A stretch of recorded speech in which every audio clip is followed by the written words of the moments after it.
Olá, boa tarde. Você acompanha agora notícias do Brasil e do mundo desta terça-feira. E o Ministério da Saúde orientou estados e municípios a aplicarem a vacina da Pfizer com 3 meses de intervalo entre as doses. Já a fabricante recomenda que a segunda dose seja aplicada em 21 dias para garantir a eficácia.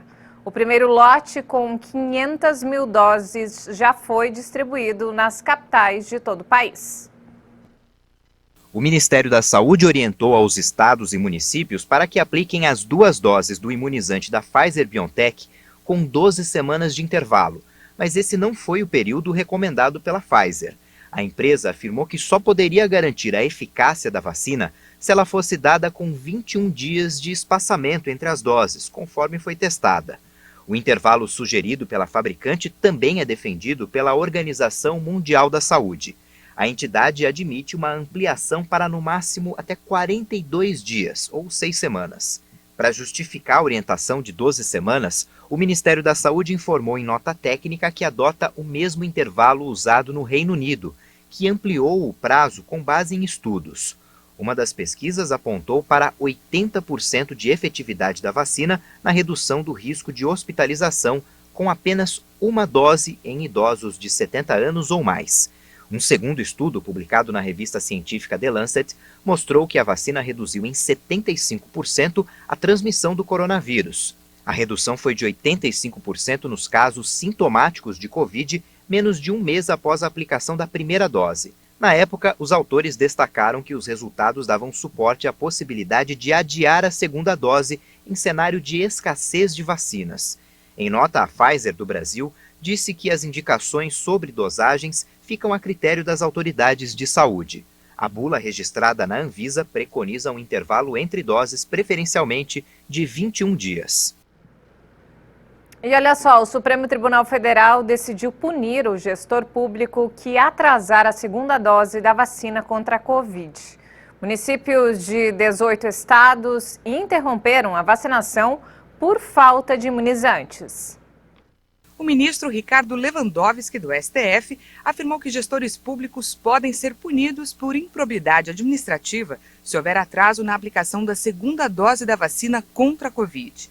Lewandowski suspendeu a decisão do Tribunal de Justiça do Rio de Janeiro, que autorizou o governo do estado a mudar a ordem de vacinação de grupos prioritários. Ele justificou que as autoridades devem seguir critérios técnicos e científicos. Mas caso fique comprovada alguma irregularidade nas alterações, como atraso na aplicação da segunda dose, os gestores podem sim ser responsabilizados. Nas últimas semanas, cidades de ao menos 18 estados interromperam a aplicação da segunda dose da vacina por falta de imunizantes. Lewandowski disse ainda que não pode haver problemas com o prazo de validade das vacinas.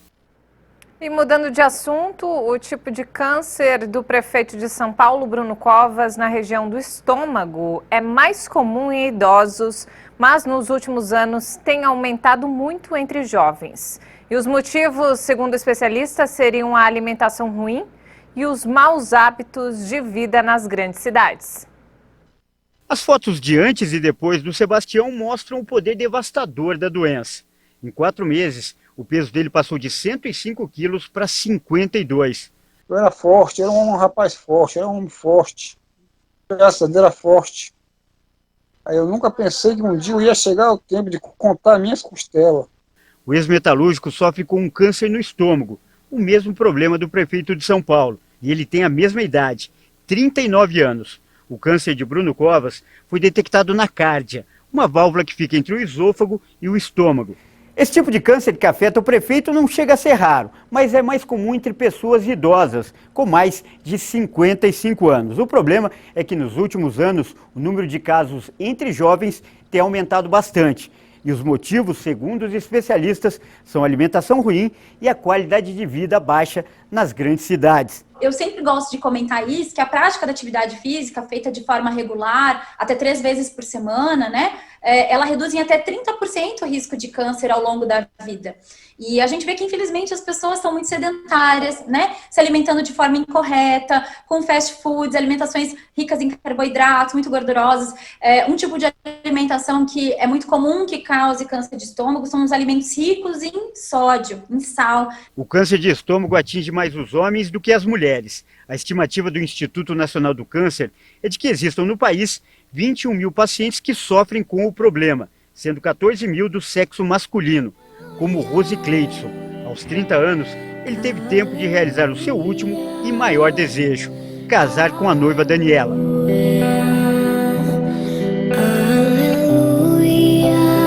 A cerimônia foi realizada no estacionamento da Santa Casa de Maceió, onde o Rose Cleidson estava internado. 4 dias depois, ele faleceu.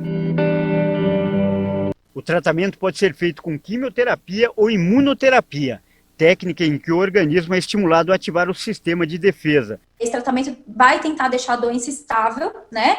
Ou até mesmo reduzir o tamanho, o volume de doença, pelo maior tempo possível. E essa luta pela vida está só no começo para o Luiz. Há um mês, o músico descobriu que está com câncer no estômago e acaba de iniciar as sessões de quimioterapia. Pós-químio é o mais complicado por conta de muito enjoo, por conta de debilitar muito o corpo. Hoje eu faço um tratamento paralelo, que é o tratamento de ozônio, para subir a imunidade, para não baixar tanto a minha imunidade, né, pelo fato de não conseguir me alimentar, devido ao estômago mesmo. E no momento eu estou com muita dor de estômago, uma queimação o tempo inteiro, a dor o tempo inteiro. Né, se eu sinto o cheiro muito forte, eu acabo enjoando. O músico resolveu fazer do sofrimento um exemplo para outras pessoas. As redes sociais dele viraram uma espécie de diário, onde ele mostra todas as etapas do tratamento. Estou aqui agora com a doutora Jaque. Tudo bem, gente? Né? Como vocês sabem, estou fazendo tratamento de quimioterapia.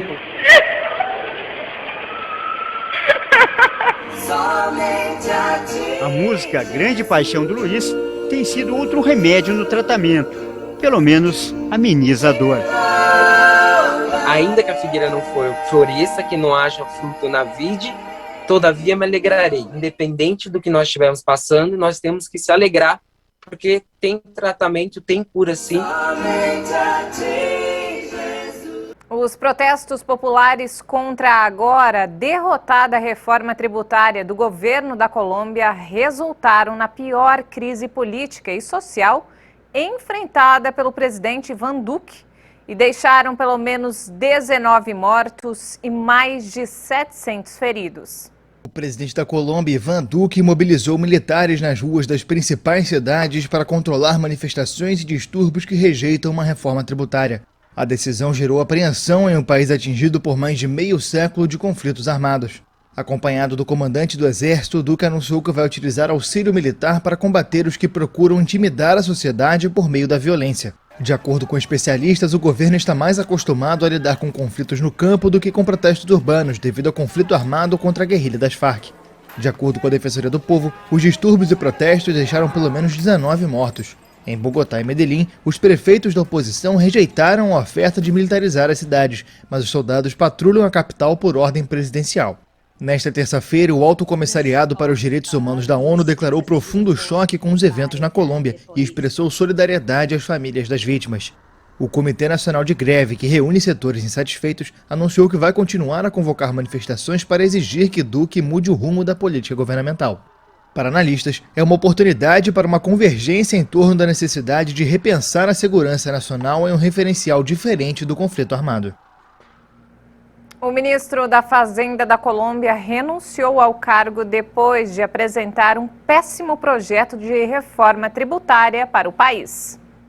O anúncio foi feito nesta segunda-feira. Alberto apresentou um projeto de reforma tributária que provocou uma onda de protestos. Em 6 dias de manifestações, ocorreram ao menos 19 mortes. Mais de 800 pessoas ficaram feridas. Carrasquilha será substituído pelo economista José Manuel Restrepo, atual ministro do Comércio. Pressionado pelas manifestações nas ruas, o presidente Ivan Duque ordenou no último domingo a retirada da proposta que era debatida com ceticismo no Congresso, onde um amplo setor a rejeitava por punir a classe média e ser inadequada em meio à crise desencadeada pela pandemia de coronavírus. E essa edição fica por aqui, mais informações daqui a pouco às 5 da tarde com Maria Alice Dias. Obrigada pela companhia.